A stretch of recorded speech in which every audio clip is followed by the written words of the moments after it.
अस्सलाम वालेकुम। Last class के अंदर जो है हम चैप्टर नंबर 1 का बी पार्ट जो है वो लेकर चल रहे थे। इस चैप्टर के अंदर हमने कंप्यूटर के डिफरेंट पार्ट्स को देखा, जो कि 4 होते हैं: हार्डवेयर, सॉफ्टवेयर, डेटा, यूजर। और इन चारों को जो है हमने डिटेल से एक्सप्लेन किया। इसके बाद फिर हमने इंफॉर्मेशन प्रोसेसिंग साइकिल को देखा। इसके भी हमने 4 डिफरेंट स्टेप्स को देखा है: इनपुट, प्रोसेसिंग, आउटपुट और स्टोरेज। और उसके बाद फिर हमने essential hardware of the computer को देखा, जिसके अंदर हमने इनपुट डिवाइसेस और आउटपुट डिवाइसेस को देखा। उसके बाद हमने जो है मतलब इनपुट आउटपुट डिवाइसेस हमारे पास पहली कैटेगरी। दूसरी हमने प्रोसेसिंग डिवाइसेस को डिटेल से देखा था कि सीपीयू जो है वो किस तरीके से काम करता है और सीपीयू होता क्या है। ठीक है। इसके अलावा फिर हमने मेमोरी डिवाइसेस को डिस्कस किया, जो हमारे पास तीसरी कैटेगरी थी कंप्यूटर हार्डवेयर की, जिसके अंदर हमने रैम को और रोम के डिफरेंस को देखा था कि रैंडम एक्सेस मेमोरी जो है वॉलेटाइल होती है और रीड ओनली मेमोरी जो है ये हमारे पास नॉन वॉलेटाइल होती है। तो होपफुली यहाँ तक आपको सारी चीज़ें क्लियर हो गई होंगी। इसके बाद के मतलब जो हमारे पास चौथी कैटेगरी है कंप्यूटर हार्डवेयर की, उसको हम डिस्कस कर रहे हैं, जिसका नाम यहाँ पर रखा गया है स्टोरेज डिवाइसेस। अब स्टोरेज डिवाइसेस यहाँ पर मे भी आप थोड़ा सा कंफ्यूज हो जाएं कि पिछली स्लाइड के अंदर यहाँ पर हमने देखा था मेमोरी डिवाइसेस। मेमोरी डिवाइसेस भी स्टोर करने का काम कर रही होती हैं, और स्टोरेज डिवाइसेस जो हैं ये भी आपके पास डेटा को स्टोर करने का काम ही कर रही होती हैं। दोनों में मेन डिफरेंस ये है कि स्टोरेज डिवाइसेस जो है hold data and programs permanently, यानी स्टोरेज डिवाइसेस जो है आपके पास डेटा को परमानेंटली अपने पास सेव करने के लिए इस्तेमाल की जाती हैं। अब यहाँ पर एक क्वेश्चन और भी आ सकता है, क्योंकि मेमोरी डिवाइसेस के अंदर हमने रीड ओनली मेमोरी को देखा था, रोम, ये भी हमारे पास परमानेंट स्टोरेज ही कर रही होती है। तो फिर रोम में और ये जो स्टोरेज डिवाइसेस यहाँ पर हमारे पास चौथी कैटेगरी है, इन दोनों में डिफरेंस क्या है? तो जैसे मैंने आपको पिछली क्लास के अंदर बताया था कि रोम जो है एक बहुत ही छोटे साइज की हमारे पास मेमोरी होती है, जिसके अंदर सिर्फ कंप्यूटर की बूटिंग डायरेक्शंस होती है, जो कंप्यूटर को स्टार्ट करने के लिए इस्तेमाल की जाती है। लेकिन जो हमारे पास स्टोरेज डिवाइसेस होती हैं, ये कंप्यूटर के कंप्लीट प्रोग्राम्स को या कंप्लीट डेटा को होल्ड करने के लिए इस्तेमाल की जाती हैं। और ये वाली जो स्टोरेज डिवाइसेस होती हैं ये भी आपके पास नॉन वॉलेटाइल डेटा ही होती हैं, यानी स्टोरेज डिवाइसेस के अंदर जो कुछ डेटा एक दफा सेव कर दिया गया है, वो डेटा चाहे उसके बाद उसमें पावर हो या ना हो, वो उसके अंदर हमेशा के लिए सेव रहेगा, जब तक उसको डेलिबरेटली डिलीट ना किया जाए या उसको रिमूव ना किया जाए। तो storage devices hold data and programs permanently. ये जो डिवाइसेस होती हैं ये भी आपके पास नॉन वॉलेटाइल की कैटेगरी के अंदर आती हैं, डिफरेंट फ्रॉम रैम। यानी ये जो डिवाइसेस हैं ये आपके पास रैम से डिफरेंट होती हैं। रैम से डिफरेंट क्यों होती हैं? क्योंकि रैम जो है आपके पास प्रोग्राम्स के डेटा को तो स्टोर करती है, लेकिन वो सिर्फ और सिर्फ उन डेटा को स्टोर करती है जो उस वक्त करंटली एग्जीक्यूशन फेज के अंदर होते हैं, यानी जो इस वक्त करंटली प्रोग्राम्स रन हो रहे हैं उनके डेटा को स्टोर करने के लिए हम रैम का इस्तेमाल कर रहे होते हैं। और रैम जो है एक वॉलेटाइल मेमोरी है, यानी रैम के अंदर जो कुछ भी आपके पास सेव किया जा रहा है वो पावर ऑफ होते ही ऑटोमेटिकली रिमूव कर दिया जाएगा। लेकिन स्टोरेज डिवाइसेस आपके पास वो डिवाइसेस होती हैं जो आपके पास जो भी इसके अंदर डेटा एक दफा सेव कर दिया गया है वो उसके अंदर परमानेंटली सेव रहेगा। स्टोरेज डिवाइसेस को फिर दो यहाँ पर फर्दर कैटेगरीज के अंदर डिफाइन किया गया है। एक आपके पास होती है मैग्नेटिक स्टोरेज और एक आपके पास होती है ऑप्टिकल स्टोरेज। और भी डिफरेंट हमारे पास स्टोरेज की यहाँ पर टाइप बनती है, लेकिन फिलहाल जो आपके मतलब सिलेबस के अंदर है हम सिर्फ उनको डिस्कस करेंगे। एक हमारे पास है magnetic, floppy and hard drive. अब हार्ड ड्राइव का तो लफ्ज आपने सुना ही होगा, हार्ड डिस्क भी इसको बहुत सारे लोग कह रहे होते हैं कि हार्ड ड्राइव के अंदर आप अपने डेटा को सेव करवा रहे होते हैं। ये आपने नॉर्मली सुना होगा 80 GB hard drive, 160 GB, 500 GB हमारे पास होती है। बल्कि अब तो जो है टीबी के अंदर भी जो है हार्ड ड्राइव जाने लग गई हैं। ये जो अभी मैं आपको टर्म कह रहा हूँ, जैसे मैंने अभी आपको जीबी कहा है और टीबी कहा है, ये हमारे पास स्टोरेज के यूनिट्स होते हैं। तो अगर फॉर सपोज या किसी को ये टर्म्स अगर समझ में नहीं आ रही हैं तो आप सिर्फ सिंपली इसको समझ लें कि जीबी जो है वो कम स्टोरेज को हम कह रहे हैं और टीबी जो है बहुत बड़ी स्टोरेज को हम कह रहे हैं। ये जो यूनिट्स हैं इनको हम आगे चलकर अपने आने वाले चैप्टर्स के अंदर डिटेल से समझेंगे कि कौन से यूनिट का क्या काम है। फिलहाल के लिए आपको मैं बता देता हूँ कि ये जो मैं जीबी और टीबी का टर्म इस्तेमाल कर रहा हूँ ये हमारे पास स्टोरेज यूनिट्स हैं डेटा को सेव करवाने के लिए। ठीक है, तो यहाँ पर अब हार्ड ड्राइव की जो हम बात कर रहे हैं तो आप सब लोगों ने हार्ड ड्राइव तो टर्म सुनी ही होगी आमतौर पर, तो लेकिन हो सकता है कुछ लोगों ने ये फ्लोपी जो लफ्ज है ये कभी ना सुना हो, क्योंकि फ्लोपी मतलब जो डिस्क होती थी ये एक बहुत पहले जो स्टार्टिंग के अंदर कंप्यूटर थे 1990s के अंदर उस वक्त इस्तेमाल की जाती थी, और अब तो फ्लोपी का बिल्कुल ही कॉन्सेप्ट खत्म हो चुका है, क्योंकि फ्लोपी भी एक परमानेंट स्टोरेज थी, लेकिन फ्लोपी जो है हार्ड ड्राइव से बहुत ही कम साइज की होती थी। यानी आप इसको यूं समझ ले जिस तरह आप एक सीडी वगैरह इस्तेमाल करते हैं ना, तो ये एक सीडी से भी छोटे साइज की आपके पास एक चीज होती थी जिसको आप फ्लोपी का नाम कहते थे। और ये सीडी की तरह ही आपके कंप्यूटर के अंदर एक ऑप्शन होता था जहां पर आप इसको इंसर्ट करते थे और फिर उसके अंदर जो डेटा था आप उसको इस्तेमाल किया करते थे। तो फ्लोपी का कॉन्सेप्ट तकरीबन अब खत्म हो चुका है। अब जो है हमारे पास हार्ड ड्राइव या हार्ड डिस्क वगैरह ही इस्तेमाल की जा रही होती है। तो ये जो हमारे पास हार्ड ड्राइव होती है ये मैग्नेटिक स्टोरेज की कैटेगरी के अंदर आती हैं, और ये एक मैग्नेट को इस्तेमाल करती हैं अपने अंदर डेटा को स्टोर करने के लिए और उसको एक्सेस करवाने के लिए। तो मैग्नेटिक स्टोरेज के अंदर आपके पास कौन सी आ जाती है डिवाइस, हार्ड ड्राइव या हार्ड डिस्क आप इसको कह सकते हैं। दूसरे तरीके की जो हमारे पास स्टोरेज डिवाइस है वो आपके पास होती है ऑप्टिकल स्टोरेज डिवाइसेस, जिसके अंदर आपके पास सीडी और डीवीडीज वगैरह आ जाती हैं। ये जो हमारे पास टेक्नोलॉजी है ये एक लेजर टेक्निक का इस्तेमाल करती है या लेजर टेक्नोलॉजी का इस्तेमाल करती है डेटा को स्टोर करवाने के लिए या डेटा को एक्सेस करने के लिए। तो मैं दोबारा से एक्सप्लेन कर देता हूँ, स्टोरेज डिवाइसेस जो है ये हमारे पास चौथी कैटेगरी है जो आपकी बुक के अंदर डिफाइन की गई है, जिसके अंदर हम डेटा को परमानेंटली होल्ड कर रहे होते हैं या परमानेंटली सेव करवा रहे होते हैं। ये रैम से डिफरेंट होती है क्योंकि रैम के अंदर जो है करंटली प्रोग्राम जो एग्जीक्यूशन में होते हैं उनका डेटा सेव होता है, और स्टोरेज डिवाइसेस में डेटा परमानेंटली सेव होता है क्योंकि ये एक नॉन वॉलेटाइल स्टोरेज है। ठीक है, अब स्टोरेज डिवाइसेस को भी फर्दर दो कैटेगरीज में डिवाइड किया गया है। आपके पास एक है मैग्नेटिक स्टोरेज। मैग्नेटिक स्टोरेज के अंदर आपके पास हार्ड ड्राइव आ जाती हैं जो कि मैग्नेट टेक्नोलॉजी का इस्तेमाल करते हुए डेटा को रीड और राइट कर रही होती है, यानी डेटा को एक्सेस कर रही होती है। इसी तरीके से ऑप्टिकल स्टोरेज आपके पास सेकंड कैटेगरी है जिसके अंदर सीडी और डीवीडीज वगैरह आ जाती हैं, जो कि लेजर टेक्नोलॉजी का इस्तेमाल करते हुए आपकी डेटा को रीड राइट या एक्सेस कर रही होती है। तो होपफुली यहाँ तक ये चीज आपको समझ में आ चुकी है कि ये जो चारों कैटेगरीज अभी हमने यहाँ पर समझी हैं कंप्यूटर हार्डवेयर की, जिसके अंदर हमने इनपुट आउटपुट डिवाइसेस को देखा, प्रोसेसिंग डिवाइसेस को देखा, मेमोरी डिवाइसेस को देखा, ठीक है, और इसके अलावा हमने स्टोरेज डिवाइसेस को देखा। तो होपफुली यहाँ तक ये चारों आपको समझ में आ चुकी होंगी। अगर कोई आपको डाउट हो या कोई बात समझ में ना आई हो तो काइंडली क्वेश्चन को अपने नोट डाउन करके रखिएगा, इंशाल्लाह नेक्स्ट क्लास के अंदर फिर हम इसको डिस्कस करेंगे। एक पॉइंट यहाँ पर मिस कर गया हूँ मैं कि अगर आपने कभी भी अगर टर्म सुनी है मेमोरी की, अगर बहुत सारे लोग कहते हैं कि यार मेरे कंप्यूटर की मेमोरी कम है, मेमोरी कम है, तो जब हम आम तौर पर मेमोरी लफ्ज का इस्तेमाल करते हैं तो मेमोरी से हमारी मुराद उस वक्त रैम ही होती है, क्योंकि रोम जो है ये बेसिकली छोटी सी डिवाइस है और इसके अंदर जो डेटा सेव है वो हमारे कंप्यूटर को स्टार्ट करने के लिए होता है, और इसको आमतौर पर मतलब डिलीट भी नहीं किया जाता है और ना ही उसको एडिट किया जाता है। उसके अंदर जो डेटा होता है वो आमतौर पर वैसा ही रहता है हमेशा के लिए।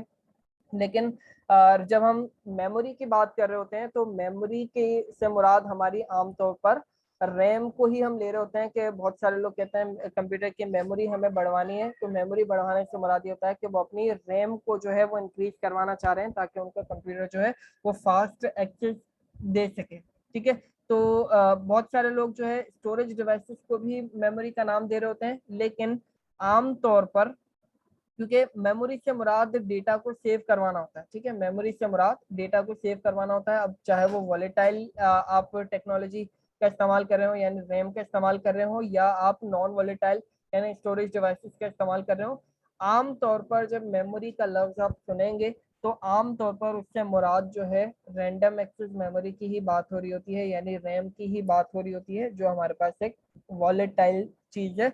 और जब हम स्टोरेज डिवाइसेस की बात करते हैं तो आमतौर पर हम या तो हार्ड ड्राइव कह रहे होते हैं या सीडी डीवीडी या यूएसबी वगैरह इस तरीके की हम बात कर रहे होते हैं। ठीक है, तो होपफुली ये चारों तरीके की जो कैटेगरीज हैं ये आपको समझ में आ चुकी होंगी कि ये क्या है और किस तरीके से इनके काम परफॉर्म किए जा रहे होते हैं।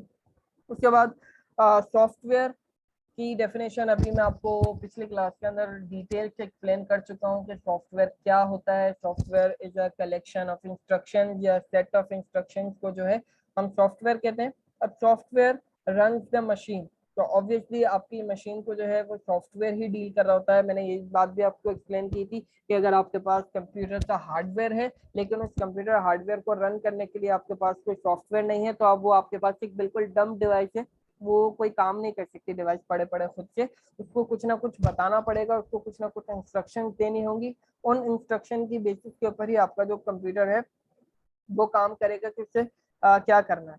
तो software tells the computer what to do. Reason people purchase computer, यानी सॉफ्टवेयर ही वो रीजन है जिनकी बेसिस के ऊपर लोग जो है कंप्यूटर को परचेज करते हैं। यानी एक बिजनेसमैन है, उसको अपनी बिजनेस नीड के लिए जो है कंप्यूटर के अंदर कुछ स्पेसिफिक सॉफ्टवेयर की जरूरत है, तो वो उन सॉफ्टवेयर को रन करने के लिए ही अपने पास कंप्यूटर को परचेज करता है ताकि वो अपनी नीड को क्विकली और आसानी से अकम्प्लिश कर सके या अचीव कर सके। ठीक है, तो अब सॉफ्टवेयर को तो मैं पिछली क्लास के अंदर डिटेल से एक्सप्लेन कर ही चुका हूँ कि सॉफ्टवेयर जो है एक सेट ऑफ इंस्ट्रक्शंस होता है। अब सॉफ्टवेयर की जो है दो मेन टाइप्स हम यहाँ पर डिस्कस करने लगे हैं इस वक्त। पहली टाइप हमारे पास होती है सॉफ्टवेयर की एक सिस्टम सॉफ्टवेयर, दूसरी टाइप हमारे पास होती है एप्लीकेशन सॉफ्टवेयर। ये काफी इंपॉर्टेंट टॉपिक है। सिस्टम सॉफ्टवेयर और एप्लीकेशन सॉफ्टवेयर के अंदर फर्क आपको पता होना चाहिए। और इसके अलावा भी और टाइप्स होती हैं, लेकिन वो जो टाइप्स हैं सॉफ्टवेयर की वो इन टाइप्स की ही सब टाइप्स होती हैं। तो यहाँ पर इन दो टाइप्स को ही फिलहाल हम समझते हैं क्योंकि हमें और ज्यादा डीपर इस सब्जेक्ट के अंदर नहीं जाना है। तो टू टाइप्स के हमारे पास डिफरेंट सॉफ्टवेयर हैं। एक को हम कहते हैं सिस्टम सॉफ्टवेयर, दूसरे तरीके के सॉफ्टवेयर हमारे पास होते हैं एप्लीकेशन सॉफ्टवेयर। अब सिस्टम सॉफ्टवेयर बेसिकली क्या होते हैं? Most important software that can directly deal with the computer hardware, यानी ऐसे सॉफ्टवेयर जो डायरेक्टली आपके कंप्यूटर हार्डवेयर को डील कर सकें या उनको एक्सेस कर सकें, उन सॉफ्टवेयर को आप सिस्टम सॉफ्टवेयर कहते हैं। दोबारा बता देता हूँ, ऐसे सॉफ्टवेयर जो डायरेक्टली आपके कंप्यूटर हार्डवेयर को डील कर रहे हो या उनको एक्सेस कर रहे हो या उनको अंदर कोई चेंजेस ला रहे हो या उनको बता रहे हो कि हार्डवेयर को इस पर क्या चीज परफॉर्म करनी है, ऐसे सॉफ्टवेयर आपके पास जो है वो सिस्टम सॉफ्टवेयर कहलाते हैं। और सिस्टम सॉफ्टवेयर की एग्जाम्पल्स में आपके पास आ जाते हैं ऑपरेटिंग सिस्टम। अब ऑपरेटिंग सिस्टम क्या है? जैसे आप अपने कंप्यूटर के अंदर विंडोज इंस्टॉल करते हैं, तो विंडोज जो है आपके पास ये एक ऑपरेटिंग सिस्टम है। इसी तरीके से उबंटू है। अच्छा, यहाँ पर ये वाला जो एन है ये एक्स्ट्रा आ गया है, ये उबंटू लफ्ज होता है, ये एन यहाँ पर नहीं आएगा। तो उबंटू है, मैक है, मैक ऑपरेटिंग सिस्टम है या लिनक्स है। तो ये सब विंडोज की तरीके के ही सॉफ्टवेयर हैं जिनको आप विंडोज के अलावा इंस्टॉल करके अपने कंप्यूटर को रन कर सकते हैं। यहाँ पर एक चीज और मैं क्लियर कर देता हूँ कि बहुत सारे लोगों के जहन के अंदर ये बात होती है कि विंडोज ही एक अकेला ऐसी चीज है जिसको इंस्टॉल करके हम अपने कंप्यूटर को चला सकते हैं या उसको रन कर सकते हैं। ऐसा हरगिज नहीं है। विंडोज एक हमारे पास ऑपरेटिंग सिस्टम है और विंडोज की तरह ही हमारे पास और डिफरेंट ऑपरेटिंग सिस्टम भी अवेलेबल है। जैसे उसके अंदर उबंटू आ जाता है, हमारे पास मेक ऑपरेटिंग सिस्टम आ जाता है और इसी तरह लिनक्स आ जाता है। इसके अलावा और भी हमारे पास डिफरेंट ऑपरेटिंग सिस्टम्स अवेलेबल हैं। यहाँ पर अपने दिमाग से अगर आपके जहन में ये बात है कि विंडोज को ही हम इंस्टॉल करने के बाद अपने कंप्यूटर को चला सकते हैं, ऐसा हरगिज नहीं है। विंडोज के अलावा और भी ऑपरेटिंग सिस्टम है और ये जो ऑपरेटिंग सिस्टम है ये विंडोज से भी ज्यादा पावरफुल है, ये मैं बता देता हूँ। लेकिन इनको मतलब इस्तेमाल करना थोड़ा सा मतलब लोग समझते हैं कि ये मुश्किल है और विंडोज को मतलब इस्तेमाल करना थोड़ा ज्यादा आसान है। तो इसलिए आमतौर पर तकरीबन 80% लोग जो है विंडोज को इस्तेमाल कर रहे होते हैं। बाकी जो कंप्यूटर साइंस या आईटी या जिनकी फील्ड है मतलब कंप्यूटर ही, वो इन डिफरेंट ऑपरेटिंग सिस्टम को इस्तेमाल करते हैं क्योंकि इनके अंदर जो काम आप कर सकते हैं आसानी से वो विंडोज में उतनी आसानी से नहीं होता है। ठीक है, तो फिलहाल यहाँ पर आपको कॉन्सेप्ट क्लियर होना चाहिए कि विंडोज जो है हमारे पास एक ऑपरेटिंग सिस्टम है, और ऑपरेटिंग सिस्टम जो है हमारे पास सिर्फ विंडोज नहीं होता है। ऑपरेटिंग सिस्टम हमारे पास बहुत सारे अवेलेबल हैं, जिसमें उबंटू, मैक और लिनक्स वगैरह आ जाते हैं। इसी तरीके से अगर हम मोबाइल फोन की बात करें तो मोबाइल फोन के अंदर भी हम जितने भी मतलब स्मार्टफोन्स वगैरह इस्तेमाल कर रहे हैं, उसके अंदर भी हमें एक ऑपरेटिंग सिस्टम की नीड होती है। ऑपरेटिंग सिस्टम वो जो आपके जो मोबाइल के हार्डवेयर को डील कर सके, तो उसके लिए हम यहाँ पर या तो अपने पास एंड्रॉयड को इस्तेमाल कर रहे होते हैं या फिर iOS ऑपरेटिंग सिस्टम को इस्तेमाल कर रहे होते हैं। तो मोबाइल भी ऑब्वियसली हमारे पास एक हार्डवेयर डिवाइस है, उस हार्डवेयर डिवाइसेस को रन करने के लिए भी हमें एक ऑपरेटिंग सिस्टम चाहिए। तो या तो हम एंड्रॉयड का इस्तेमाल कर रहे होते हैं या iOS का इस्तेमाल कर रहे होते हैं। तो होपफुली आपको ऑपरेटिंग सिस्टम का कॉन्सेप्ट समझ में आ गया होगा कि ऑपरेटिंग सिस्टम है क्या। ऑपरेटिंग सिस्टम आपके पास वो सिस्टम सॉफ्टवेयर है जो आपके हार्डवेयर को डायरेक्टली डील कर रहा है और या हार्डवेयर को बता रहा है कि उसे क्या करना है। और विंडोज के अलावा और भी डिफरेंट हमारे पास ऑपरेटिंग सिस्टम होते हैं, जरूरी नहीं है कि हम सिर्फ यहाँ पर विंडो की ही बात करें। इसी तरीके से फिर हमारे पास एक नेटवर्क ऑपरेटिंग सिस्टम होता है, जैसे विंडोज सर्वर 2003 है, या अब तो विंडोज सर्वर भी काफ़ी ज़्यादा एडवांस आ चुके हैं। इसको भले आप स्किप करें, ये आपके मतलब फील्ड से रिलेटेड बिल्कुल भी नहीं है। फिलहाल अब ये आ गया है, तो चलो मैं आपको बता देता हूँ कि नेटवर्क ऑपरेटिंग सिस्टम बेसिकली आपके पास उस तरीके के ऑपरेटिंग सिस्टम्स होते हैं जो मल्टीपल कंप्यूटर्स को आपस में कनेक्ट करने के लिए इस्तेमाल किए जा रहे होते हैं। जैसे विंडोज सर्वर 2003, शायद मैंने आपको स्टार्टिंग वाली क्लास में सर्वर से रिलेटेड थोड़ा सा एक आइडिया आपको दिया था कि सर्वर बेसिकली क्या होता है, जो मल्टीपल कंप्यूटर्स को आपस में कनेक्ट करवा रहा होता है। तो उस सर्वर को ऑब्वियसली वो जो सर्वर होगा, वो सर्वर भी तो एक हार्डवेयर डिवाइस ही होगी ना। तो सर्वर को भी डील करने के लिए हमें एक ऑपरेटिंग सिस्टम की जरूरत पड़ेगी, और उस सर्वर को डील करने के लिए जो हम ऑपरेटिंग सिस्टम इस्तेमाल करते हैं वो हमारे पास होता है विंडोज सर्वर। जरूरी नहीं है कि हम विंडोज सर्वर का इस्तेमाल करें, जैसे हमारे पास डिफरेंट ऑपरेटिंग सिस्टम अवेलेबल हैं, हम वो डिफरेंट ऑपरेटिंग सिस्टम भी इस्तेमाल कर सकते हैं। इसके अलावा अच्छा, ये जो अभी हम कैटेगरीज देख रहे हैं, ऑपरेटिंग सिस्टम देखा हमने और ये नेटवर्क ऑपरेटिंग सिस्टम देखा, इसी तरीके से यूटिलिटी है, ये सब के सब क्या है हमारे पास सिस्टम सॉफ्टवेयर की टाइप्स। हम यहाँ पर देख रहे हैं कि सिस्टम सॉफ्टवेयर के अंदर कौन कौन से सॉफ्टवेयर आ जाते हैं जो हमारे हार्डवेयर के साथ डील कर रहे होते हैं। इसके अंदर हमारे पास एंटीवायरसेस जितने भी हमारे पास है वो सारे के सारे सिस्टम सॉफ्टवेयर की कैटेगरी के अंदर आ जाते हैं। इसी तरीके से अगर आप कोई ड्राइवर वगैरह इंस्टॉल कर रहे हैं, जैसे आप सबने कोई ना कोई ड्राइवर इंस्टॉल किया ही होगा, जैसे आप कोई प्रिंटर अगर अपने लैपटॉप के साथ या कंप्यूटर के साथ कनेक्ट करते हैं, तो वो कभी कभी क्या होता है कि वो लैपटॉप को जो है आपका कंप्यूटर समझ नहीं पा रहा होता है कि मतलब प्रिंटर क्या है और इसको किस तरीके से रन करना है। तो उस प्रिंटर को चलाने के लिए अपने कंप्यूटर में आपको एक अलग से सॉफ्टवेयर इंस्टॉल करना होता है, जिसको हम आमतौर पर ड्राइवर कहते हैं। ड्राइवर बेसिकली आपके पास उस तरीके के सॉफ्टवेयर होते हैं जो आपके किसी एडिशनल हार्डवेयर को चलाने के लिए इस्तेमाल किए जा रहे होते हैं। जैसे आप अगर आपने प्रिंटर लगाया है या इसके अलावा आपने कोई और हार्डवेयर डिवाइस अपने कंप्यूटर के साथ कनेक्ट की है और आपका कंप्यूटर जो है समझ नहीं पा रहा है, तो उसके लिए फिर आपको जो है एक अलग से ड्राइवर इंस्टॉल करना पड़ेगा, अलग से एक सॉफ्टवेयर इंस्टॉल करना पड़ेगा। और वो जो सॉफ्टवेयर है वो भी आपके पास सिस्टम सॉफ्टवेयर की कैटेगरी के अंदर आता है, क्योंकि वो जो सॉफ्टवेयर होगा वो आपके हार्डवेयर को डायरेक्टली डील कर रहा होगा। तो ये जो तमाम कैटेगरीज अभी हमने देखी हैं, तमाम की तमाम सिस्टम सॉफ्टवेयर की कैटेगरीज है। एक क्विक रिव्यू दे देता हूँ जल्दी से कि सिस्टम सॉफ्टवेयर जो है आपके कंप्यूटर हार्डवेयर को डील कर रहे होते हैं डायरेक्टली। और इसके अंदर जो मोस्ट इंपॉर्टेंट कैटेगरी है वो हमारे पास ऑपरेटिंग सिस्टम होती है, कि ऑपरेटिंग सिस्टम की मदद से ही आप अपने कंप्यूटर हार्डवेयर को बता रहे होते हैं कि किस हार्डवेयर को क्या ऑपरेशन परफॉर्म करना है। जिसके अंदर विंडोज को हम आमतौर पर इस्तेमाल कर रहे होते हैं, लेकिन विंडोज के अलावा हमारे पास और डिफरेंट ऑपरेटिंग सिस्टम भी अवेलेबल है।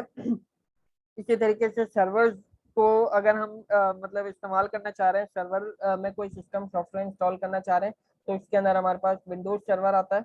और इसके अलावा यूटिलिटीज में आपके पास एंटीवायरसेस आ जाते हैं और ड्राइवर्स वगैरह आ जाते हैं, जिनको इस्तेमाल करके आप अपने सॉफ्टवेयर को मतलब अपने हार्डवेयर को डायरेक्टली डील कर रहे होते हैं। तो ये तो बात हो गई हमारे पास सिस्टम सॉफ्टवेयर की।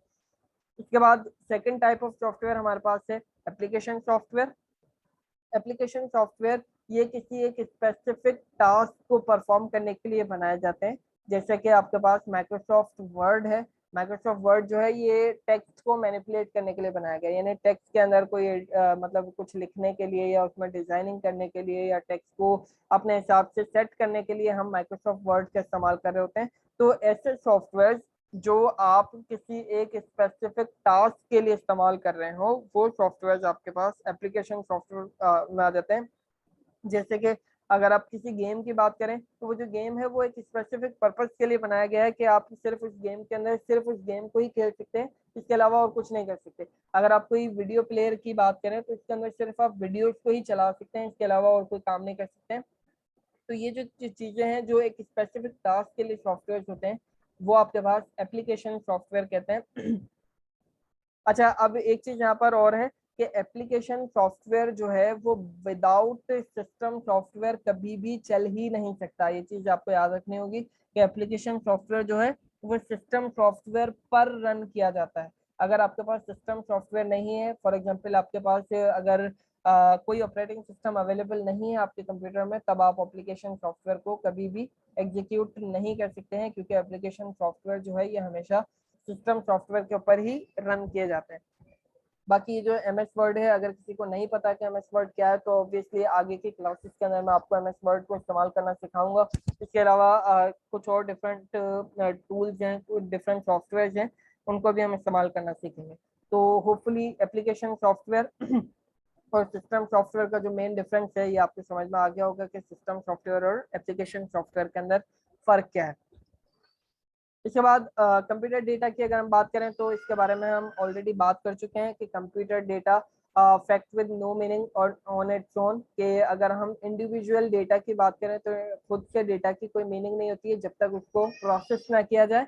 तो यहाँ पर ये वही बात हो रही है, stored using the binary number system, क्योंकि मैंने आपको पहली क्लास में बताया था कि कंप्यूटर का जो डेटा होता है वो बाइनरी नंबर सिस्टम पर, यानी मशीन लैंग्वेज के अंदर जो कि हमारे पास 0 और 1 वाली लैंग्वेज होती है, उस लैंग्वेज पर काम करता है। तो कंप्यूटर का जितना भी डेटा होता है वो ऑटोमेटिकली जो है बाइनरी नंबर सिस्टम के अंदर कन्वर्ट हो जाता है। ये किस तरीके से कन्वर्जन होती है इसको भी हम आगे चलकर सीखेंगे। और data can be organised into files, data जो हमारे पास होता है उसको हम मल्टीपल फाइल्स के अंदर सेव करवा सकते हैं। ये एक बेसिक हमारे पास डेटा की डेफिनेशन है जिसको हम बार बार डिस्कस कर चुके हैं। तो होपफुली यहाँ तक आपको ये समझ में आ चुका होगा, और यहाँ पर हमारा जो चैप्टर नंबर 1 है ये अब कंप्लीट होता है। चैप्टर नंबर 1 का ए पार्ट भी कंप्लीट हो गया है, चैप्टर नंबर 1 का बी पार्ट भी कंप्लीट हो गया। यहाँ तक अगर किसी को कोई क्वेश्चन हो तो वो नोट डाउन करके रखिएगा, और जब हमारी ऑनलाइन क्लास होगी या फिजिकल क्लास होगी तो इसके अंदर हम इन आपके तमाम क्वेश्चंस को डिस्कस करेंगे। इस पूरे चैप्टर के अंदर हमने कंप्यूटर के 4 जो डिफरेंट पार्ट्स हैं उनको देखा। उसके बाद इनको डिटेल से समझा कि हार्डवेयर, सॉफ्टवेयर, डेटा और यूजर क्या क्या होते हैं। उसके बाद इंफॉर्मेशन प्रोसेसिंग साइकिल को देखा कि इनपुट, प्रोसेसिंग, आउटपुट और स्टोरेज जो है ये स्टेप किस तरह काम करते हैं। उसके बाद हमने एसेंशियल कंप्यूटर हार्डवेयर को देखा, जिसके अंदर हमने इनपुट और आउटपुट डिवाइसेस को देखा। उसके बाद हमने प्रोसेसिंग डिवाइसेस को देखा, फिर हमने जो है मेमोरी डिवाइसेस को देखा, मेमोरी डिवाइसेस के बाद स्टोरेज डिवाइसेस को, और आखिर में हमने सॉफ्टवेयर की जो 2 मेन टाइप्स हैं जैसे सिस्टम सॉफ्टवेयर और एप्लीकेशन सॉफ्टवेयर के बाद हमने फिर कंप्यूटर डेटा के ऊपर अपने इस चैप्टर नंबर 1 को एंड किया। तो फुल यहाँ तक आपको सब कुछ समझ में आ चुका होगा। अल्लाह।